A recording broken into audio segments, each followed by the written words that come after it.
really excited to with tonight's webinar. Obviously, Dr. Anthony Ross, the founder of Mentally Tough Tennis.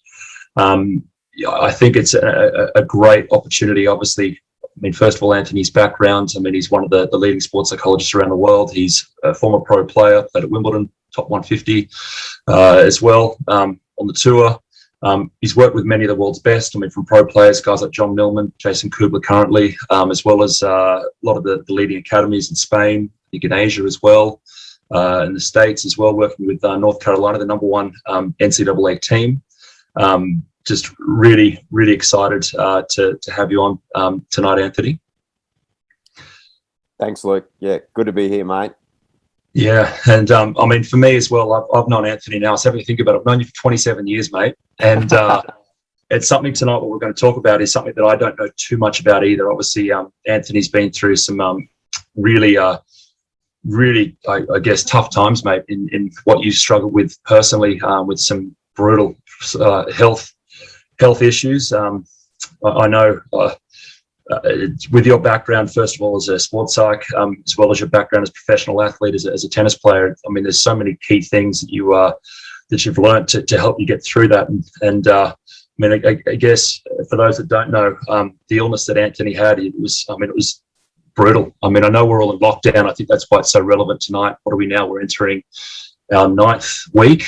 And for those of you that are struggling with that, to put it in perspective, Anthony was completely bedbound for 3 years, where he basically, I know a lot of us can't leave our space for that, except for that hour a day. I mean, to be in the same bed for 3 years, mate, it must have been something that was just a really tough experience. Yeah, mate. Yeah. So do you want me to just sort of talk about that experience a little bit to start? Oh, yeah, definitely.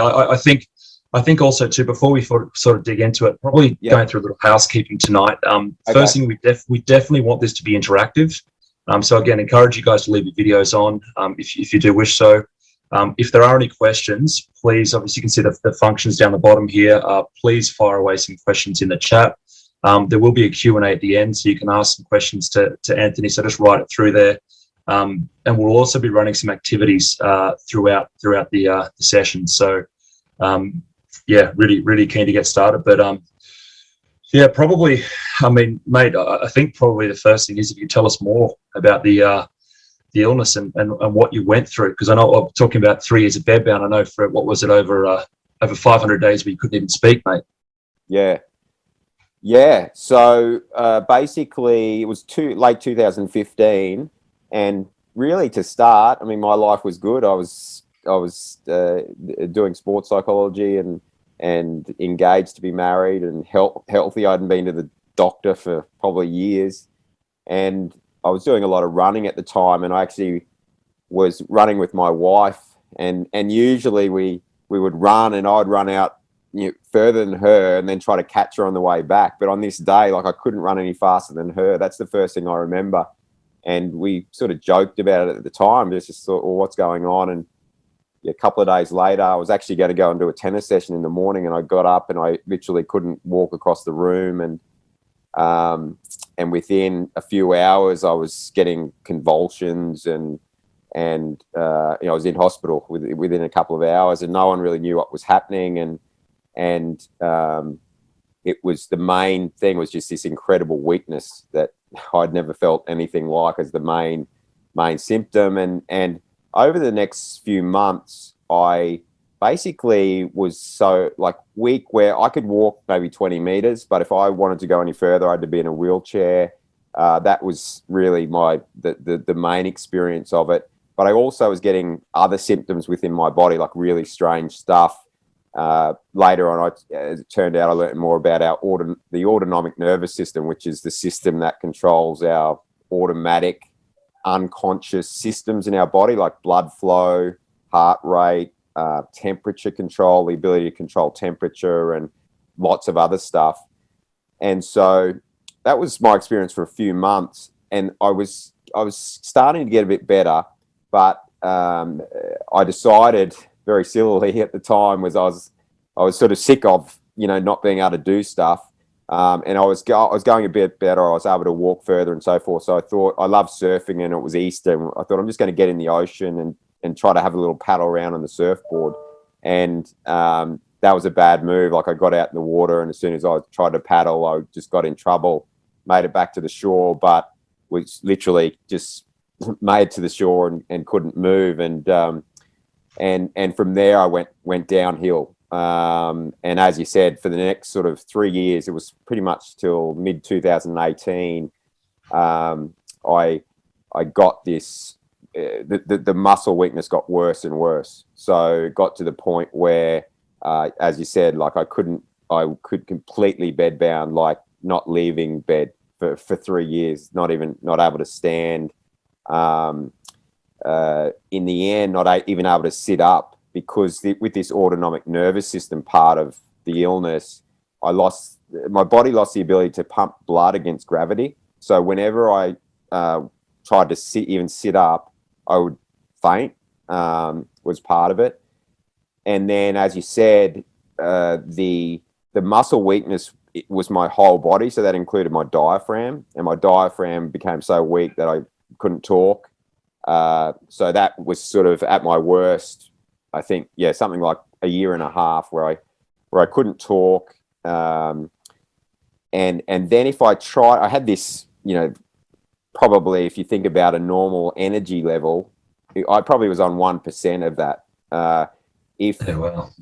Like doctors in the States who have studied people with similar symptoms, like it's obviously very rare for people to get like I was, but there was a study at Stanford with about 60 people who were very similar to me, and they think it is the start of it is caused what they call the metabolic trap. It's some sort of metabolic failure in your body, which then causes this muscle atrophy thing to happen in your body, and then the other systems start sort of failing and so forth. With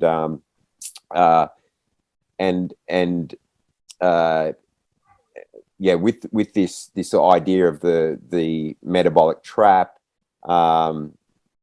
is all these incredibly difficult scenarios, to the point where if you try to use too much energy, you have like a crash. And so I would even trying to sit up, or having people in my room, for example. So the nervous system had trouble sort of processing the energy that we just take for granted of seeing people or hearing things.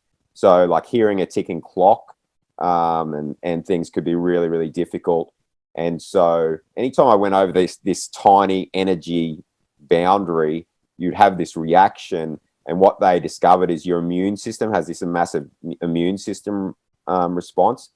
And when we think about getting sick, like what makes us feel sick and weak and tired is the immune system's big reaction. And so that in these cases, I'd have what they call crashes for like 48 hours where I couldn't eat, and you literally just can't move, just lying there. I couldn't have people in the room. I couldn't just do anything. All I could do was lie while my system sort of waited to be able to tolerate starting to eat again, or starting to have my nervous system be able to cope with seeing things in the room or hearing things again.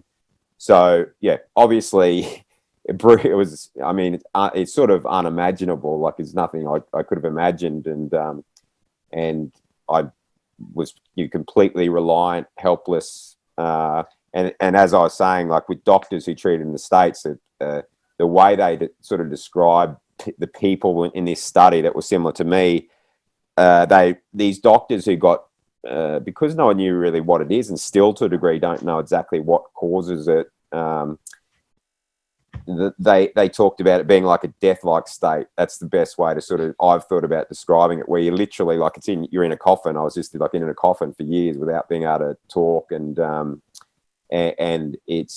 they describe it as they've seen people like this in the last days of life with HIV, when you've got cancer and you're about to pass away. And so there was all of those physical things, but then also obviously the mental challenges were crazily high because you don't know exactly what's happening, and there's no real known way to overcome it. I was just incredibly lucky that after 3 years I slowly started improving.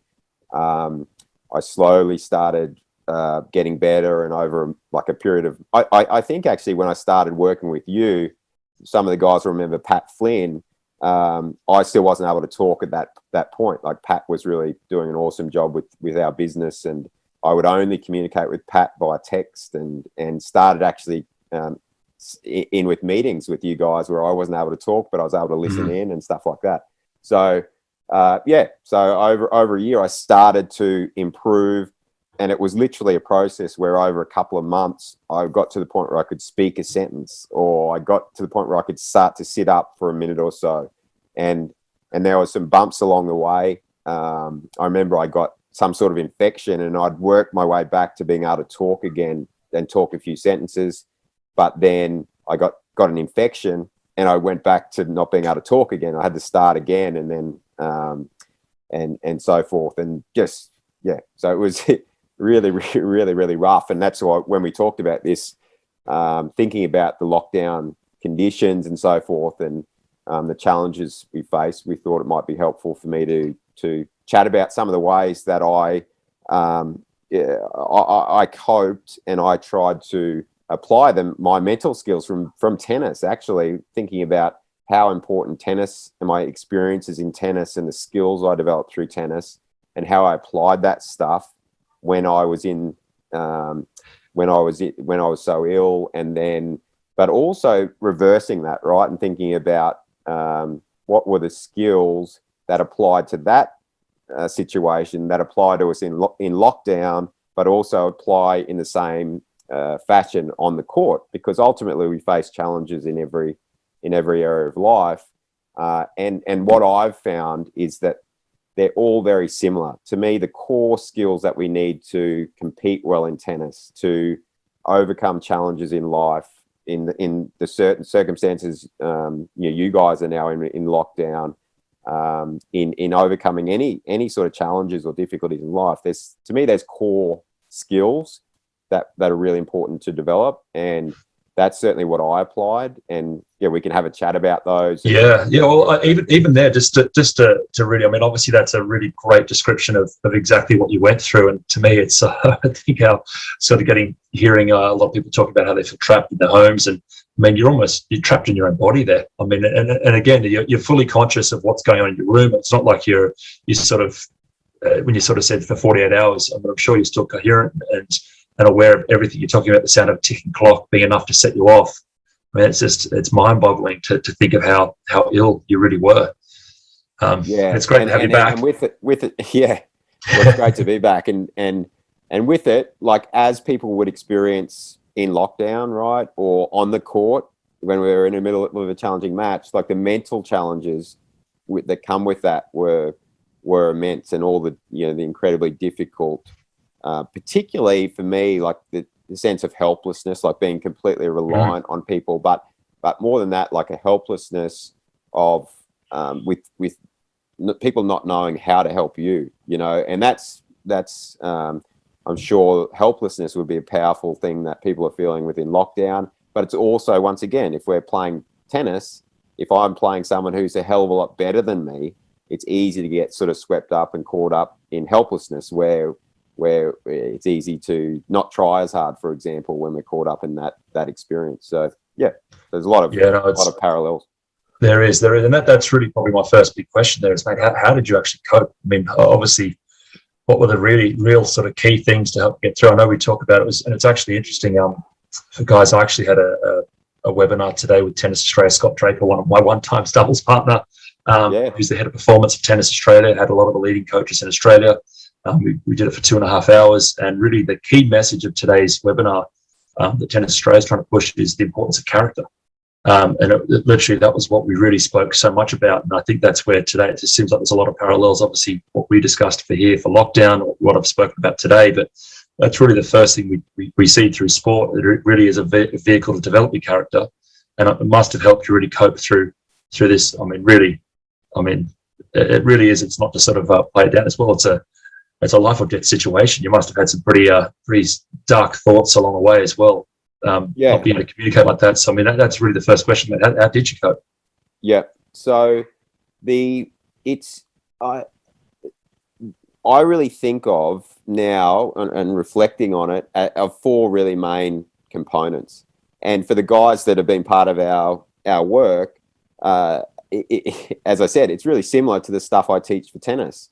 So why don't I just go through one by one those four components, and we can maybe have a reflection or an activity on each of one that the guys can do, and then parents can apply it as well.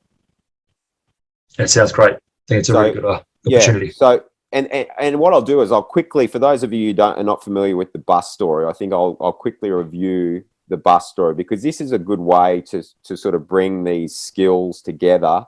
And the idea of the bus story is, if we think of what a bus driver's got to do to drive well and be a good bus driver, they've got to know where they are headed, right? What is the bus route? They've got to be able to pay attention to the road and maintain their attention in helpful places. They've got to commit to the helpful actions of steering and braking.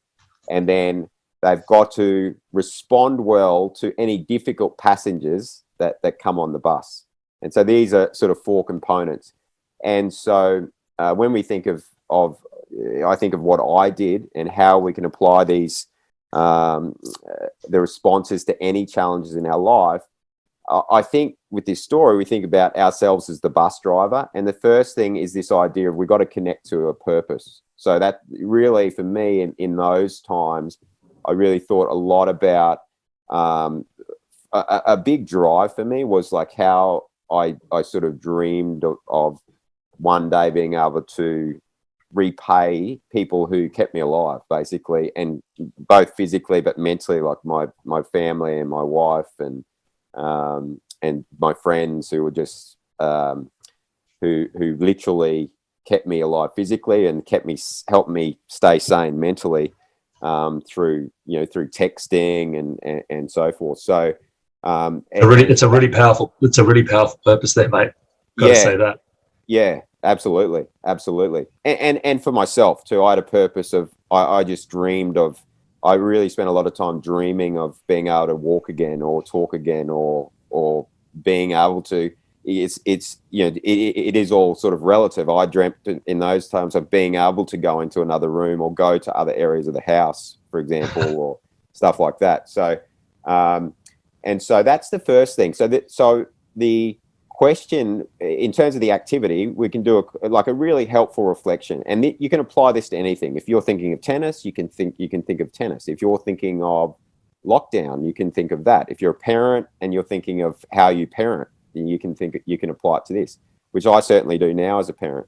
And the way to do this is just think about if you're applying it to tennis, for example. Think about if you're at your, say, tennis retirement party, okay? Or if you're applying it to lockdown, think about the end of lockdown. And now just consider people who are important to you. And if there was like a party, like a tennis retirement party, if you're a player and you want to think of that, or if it's an end of lockdown and there's a party to end lockdown and people were talking, going up and giving a speech about talking about you and how you, basically describing your participation in tennis or describing how you were in the lockdown. Or if you're a parent and your kids were describing how you were as a parent, what would you like to hear them talk to you about? So that's the reflection I want you guys to do, is just take 30 seconds to think about what would I like important people to say about me in this part of my life.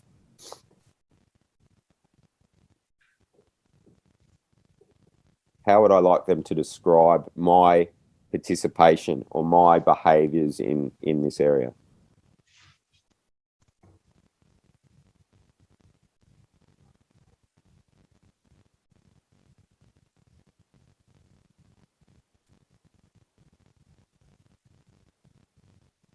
And so examples in most areas of life, we'd like for people to say that they're proud of the way we acted, for example.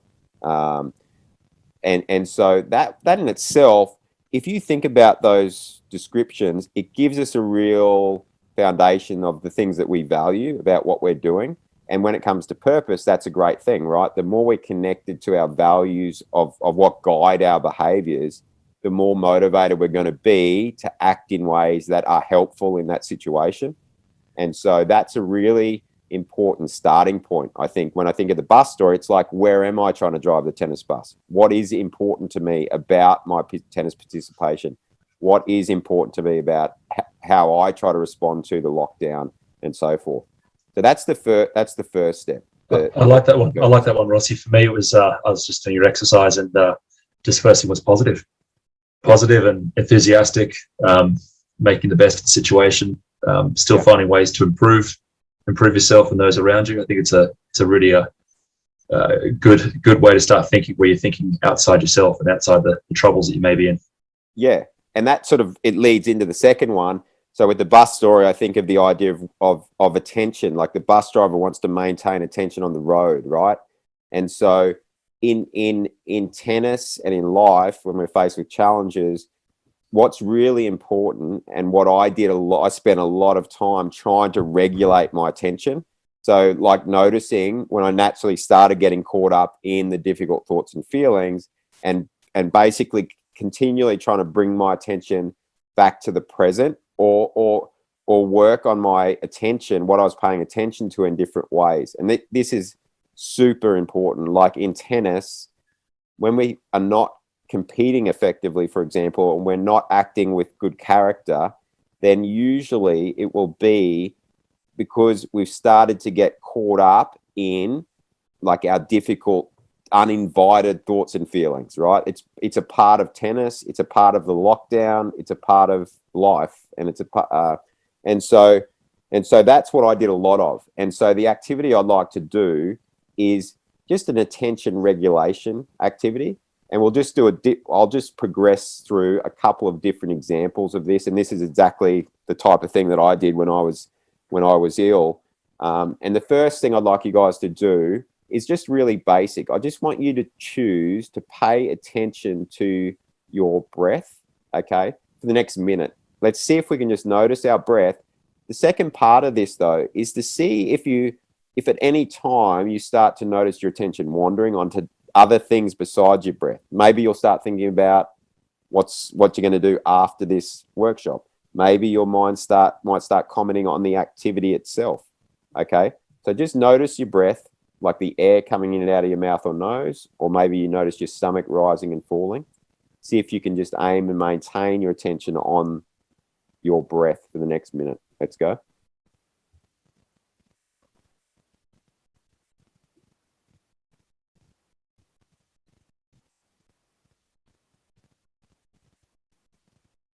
Just trying to connect with the present moment.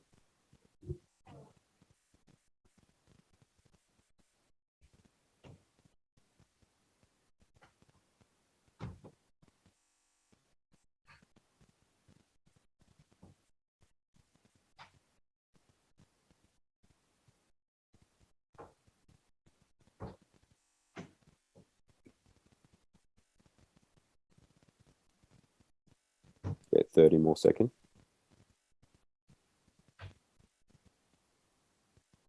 Notice if your attention wanders, and see if you can bring it back just to the breath.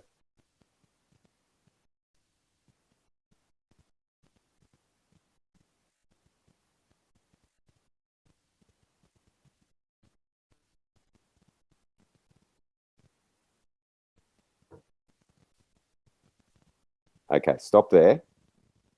So that's the first part of this idea of attention, right? It's having an awareness of where our attention is very important. And if we can bring our attention more often back into the present moment, that's a helpful thing.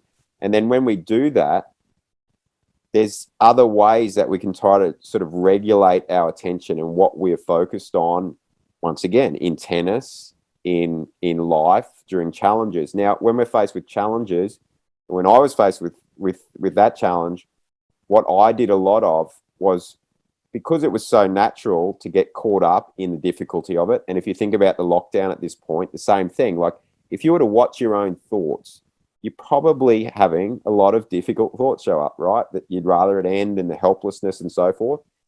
And we often then lose the ability to, say, recognize other things about our experience in the moment. So one thing I did, and let's do this now, is I tried to just to focus in and think about what I was grateful for. in even during that time. Okay, and so that's what I want us to try now, is just do another 30 seconds or so, and just think about a person or people that you're grateful for. So if you're a player, you might think of someone to do with your tennis. Maybe it's your coach. If it's at home, whoever it is, if you're a parent, and then just say the statement. Think about why you're grateful for them, and then just say this statement. So say, for example, if it's the name's John, thank you, John, for, and then just finish that statement and think of one or two things about that person, or maybe you have a couple of people. So let's go ahead and spend 30 seconds trying to think of the people we're grateful for, and then also just say why we're grateful to them for what you appreciate them for. Go ahead.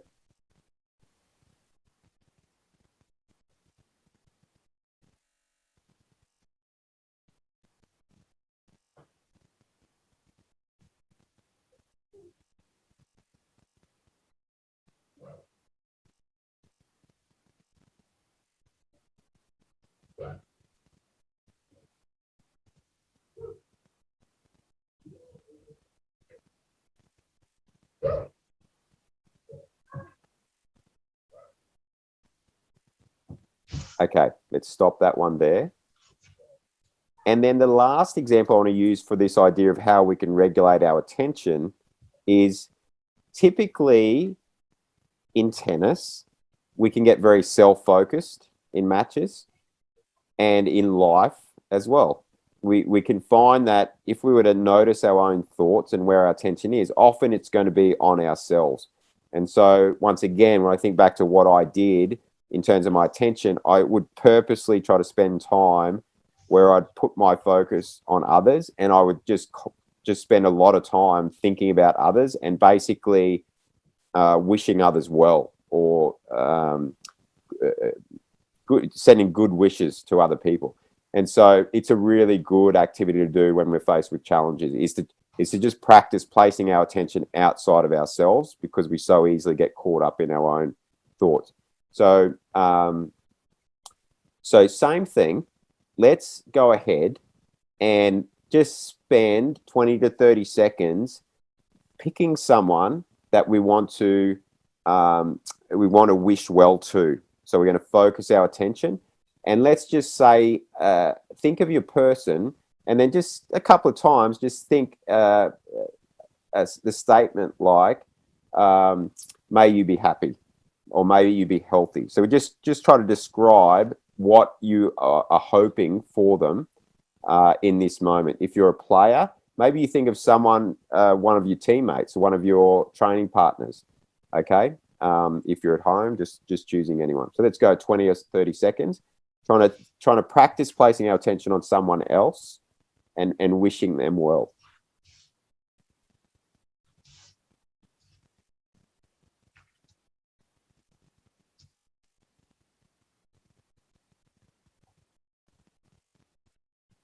You might picture them in your mind.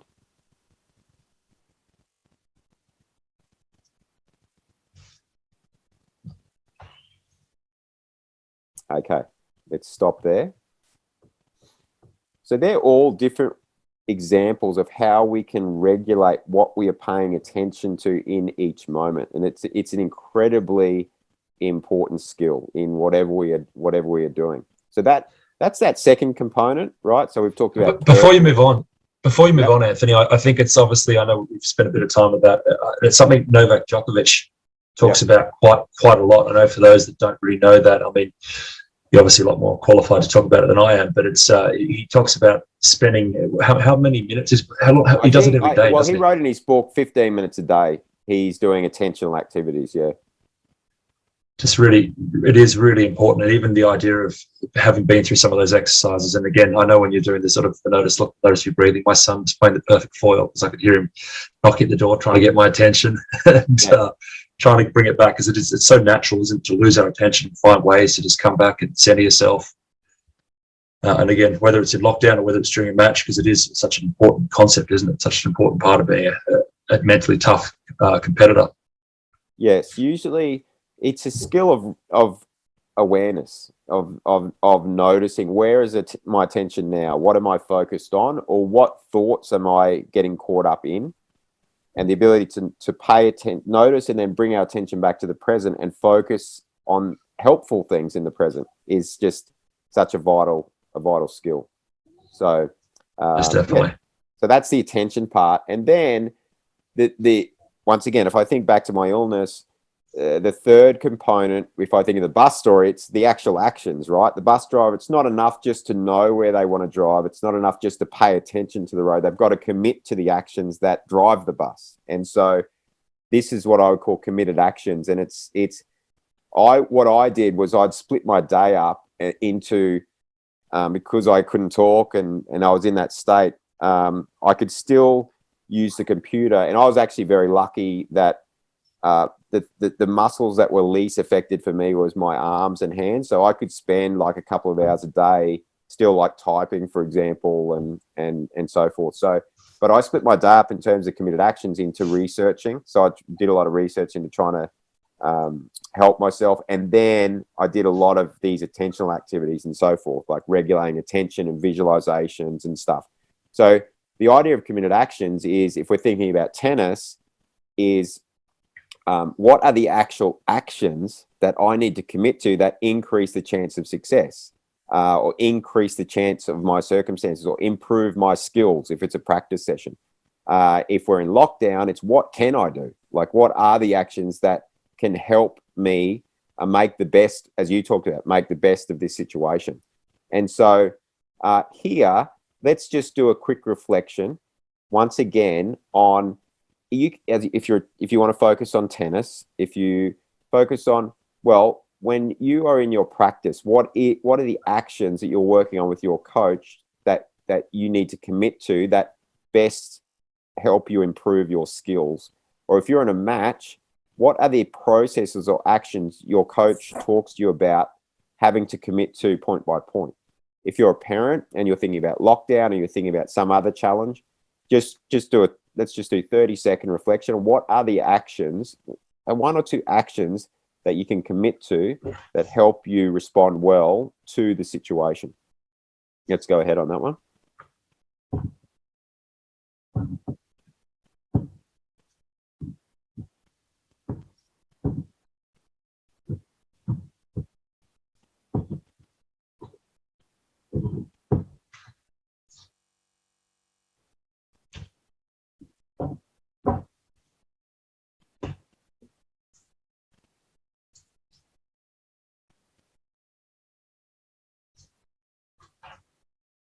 Okay. All right. So that's the third component. Okay. So we've got our purpose. Where are we trying to drive the tennis bus or your bus of overcoming the challenge? We've got where we place our attention. We've got what actions we're committing to. And then the final component is, when I talked about the bus story, I talked about responding to the passengers on the bus. And for those of you who are not familiar with the bus story, the passengers on the bus represent these unintentional thoughts and feelings that show up for us. Frustrations, worries, nerves, fears, helplessness, maybe embarrassment, worry about what your friends think. So all the difficult thoughts and feelings that show up about the outcome in matches, right? If we're thinking about tennis, the outcome of the match and so forth, that tend to make it difficult. And so it's in the bus story, we think about as the bus driver, we've got to try to respond as well as possible to these difficult thoughts and feelings that show up. That's what the passengers represent. And so that's what I practiced a lot. When I was sick, I would practice noticing the difficult thoughts and feelings showing up and then shifting back to the present, using your attention to bring yourself back to the present, get reconnected to what actions we can commit to, reconnect to our purpose. And so the last activity I wanted to do with you is getting the idea of, sometimes when we think of these passengers, we can think of, they might come as thoughts. We might notice a difficult thought like, you should be doing better, or there's nothing you can do to win this tennis match, or you're going to lose, or whatever it is. but also sometimes they come in our body. Like we can notice the sensations in our body of nerves, for example.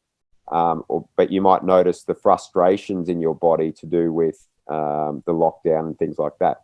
So the activity I want to finish with is the way to get to the hang of this is through physical activity.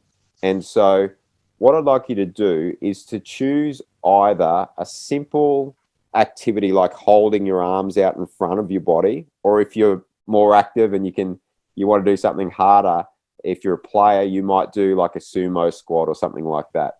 So let's just assume do either one of those two things. If you want to do a sumo squat, you can. Otherwise, we'll just do hands out in front. And the instructions are, soon enough, we'll start feeling physical discomfort. And I want you to try to practice placing your attention onto the physical discomfort and just observe it. Just try to notice the spot in your body where you feel the physical discomfort and try to narrow your focus right into it. And rather than trying to get rid of it, try to observe it and notice the sensations like you are a curious scientist who's just noticing a new phenomenon for the first time. They've made a new discovery. That's how we want to look at the discomfort, and just practice observing it and not getting so caught up in it or maybe the thoughts that show up. Okay, so let's go ahead. I'm going to do the arms out in front. Follow your lead, mate.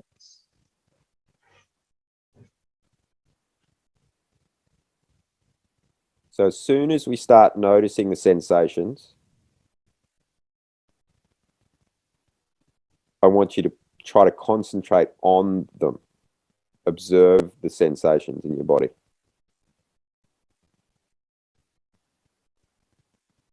As I said, try to imagine you're like a curious scientist. That's how much interest you want to have in the sensations.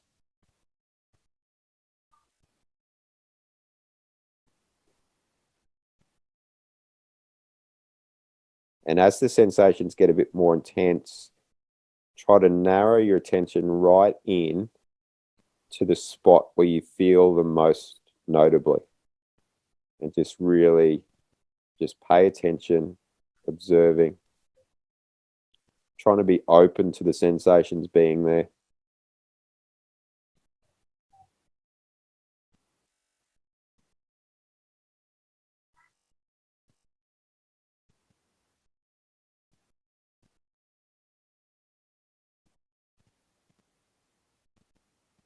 Let's go another 30 seconds. Just seeing if we can keep our attention on the physical sensations of the exercise.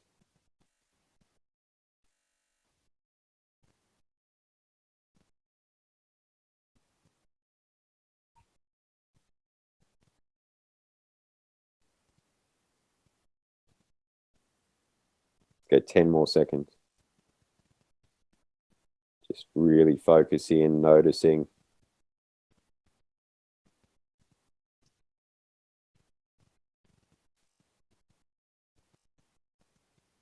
Okay, and when we're ready, just slowly and consciously just drop our arms or stop the sumo squat. I think I'm enjoying that a little bit too much. I've got pins and needles in my fingers. Very good.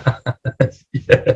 So the idea here is that just like we did then with physical discomfort, we want to try to practice being able to notice and accept the emotional discomforts that show up for us in difficult, challenging situations. So in the same way, if I was really nervous at the start of a match or before a match, for example, I might notice that in my stomach or my arm, and to practice noticing the emotional sensations in the same way as we can, or we just did with the physical sensations, is a really good idea. Same with lockdown. Sometimes you might get difficult, when we're faced with challenges, difficult emotions to the point where we can actually notice those sensations in our body. And rather than trying to sort of escape them or get rid of them, we want to try to develop our fitness in being able to cope with higher levels of the difficult feelings and thoughts, the difficult passengers on the bus, because the better and the fitter we get at being able to tolerate and have those feelings, the more skilled we'll be in being able to bring our attention back to the actual helpful action and commit to helpful stuff, even when we've got the difficult feelings that are the natural part of facing challenges on the court and off the court. And so that's just a really good activity. If you're feeling difficult feelings and thoughts when you've got the challenges, if you can find them in your body, you try to observe them like that curious scientist. It unhooks you. It will be less overwhelmed by the feelings, and will get fitter at being able to have those internal experiences, which is a really good skill to develop. So that's really the progression of the four main things that I practiced. But as I said, we can really look at these skills in different ways. It's like I was very lucky from playing tennis because I naturally started to develop those skills through tennis, right? And so I was well prepared for what I faced through tennis and through all my experiences in tennis and also working as a coach and a psychologist. But then in reverse, the illness has obviously prepared me or forced me into an incredible sort of training process of dealing with it in a way that now I apply further in my life. And so I would just say for all the players on here, when you're engaging in tennis and parents and families, the opportunity you have as a tennis player and working at Voyager in an academy that's focused on this stuff and trying to help you develop holistically is much greater than just how much you win and lose in the tennis court. It's going to really be an incredible preparation for the challenges you face off the court as well. So to use that opportunity, and hopefully the things that I've just mentioned here, had a chance to introduce you guys to, they're things that you can practice in your day-to-day life that will help you both on and off the court. And for parents out there, absolutely, it can be helpful for you in facing any challenges. Lockdown at the moment, absolutely. But parenting, as a parent of a young daughter, I try to apply this stuff in my interactions with my daughter all the time. I mean, every day is challenging as a parent. So I think I can't stress just the importance of these skills applying to everything that we do and all the challenges that we face in life. So. Most definitely. I know it's. You can see. I know a lot of people in the room here had the dreams of playing professionally, and it is one of the key things you look at. It's the qualities that you see as a professional tennis player. Probably relating this more to playing tennis rather than the lockdown period is the skill set that you see mentally. It's almost like, again, for me, playing professionally for 13 years, the people we've met across the journey, it's a very similar type of person you actually get that reaches the top of the tree. Having these mental skills is just such a key asset in what you do, because one of the key things you see is there's so many times you get knocked down. It's how you can actually come and obviously learn from the experience, take it obviously for what it is, because even the best players, for me, spending 3 years with Roger Federer, what we're talking about here is what I see with our young players. Roger experiences those things as well. It's where they commit their focus. It's how they actually bring themselves back. It's how they can switch on and switch off, all the things that are there. And again, it's not often always natural. It's things that these people have worked very, very hard on to actually develop these skills. And that's what I see as well. As I see, probably mindset here is I actually view lockdown as an opportunity. It's an opportunity. I know for me, my daughter's just turned 9. Even that's what I'm talking to her about, is how she can actually start driving things herself and see the good in things and make use of the time to really to entertain herself and make herself better. So it's both as a tennis coach, as a parent, as an individual, there's so many great things to take from what you've been going through tonight. So I really appreciate that, Anthony. Yeah, my pleasure, Luke. Yeah, I'd absolutely agree with you. And as you're talking, it just brings back also, even when you guys think about practice, right? Practice sessions, even within practice sessions, you face little challenges. Some day you're not going to be hitting the ball as well as other days, right?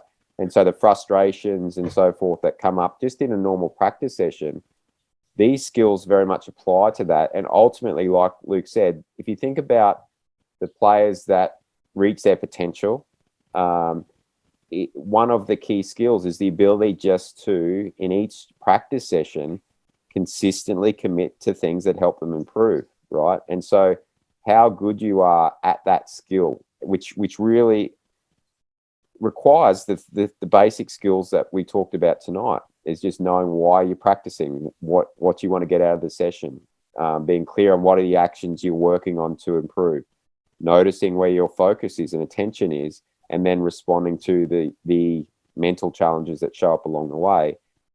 That's such a big contributor to how good you'll become. It's just how good you can just keep every day rocking up every new rally in practice with a focus and committed to some helpful thing. So, yeah, so absolutely.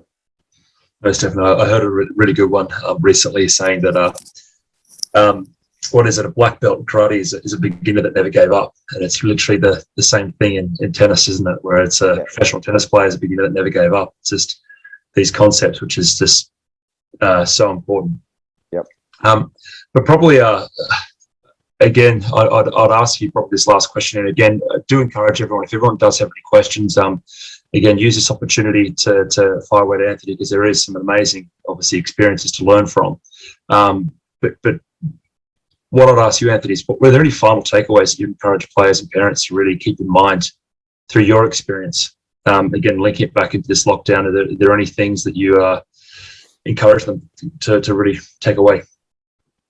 Yeah, I mean, I think I would just summarize those points. Really, I would just summarize those points. Is at any time if you feel like you are getting overwhelmed or you're struggling with the challenge, then you can come back to any of these areas. Like if I think of the bus driver story, at any one moment, any of the 4 skills could be helpful, right? I could reconnect to the purpose. I could remind myself of my purpose and values in the situation.